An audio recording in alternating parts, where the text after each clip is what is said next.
السلام عليكم يا أحبابي الكرام، كيف حالكم وما أخباركم؟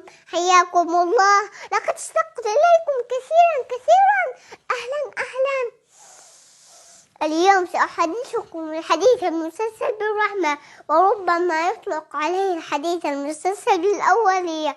سأجيزكم به الآن، ولكن صلوا على رسول الله صلى الله عليه وسلم.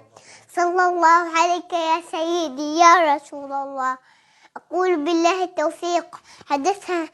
حدثنا شيخنا الشيخ شعبان الشعار رضي الله عنه قال حدثني جماعة من الشيوخ بأسانيدهم المتصلة إلى سفيان بن عيينة عن عمرو بن دينار عن أبي قابوسة عن عبد الله بن عمرو بن العاص رضي الله عنهما قال رسول الله صلى الله عليه وسلم: الراحمون يرحمهم الرحمن تبارك وتعالى، ارحموا من في الأرض يرحمكم من في السماء.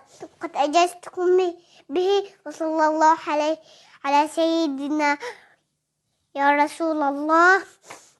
إني أحبكم في الله، لا تنسوني من صالح دعائكم، والحمد لله رب العالمين. وصلى الله عليك يا سيدي يا رسول الله، والحمد لله رب العالمين.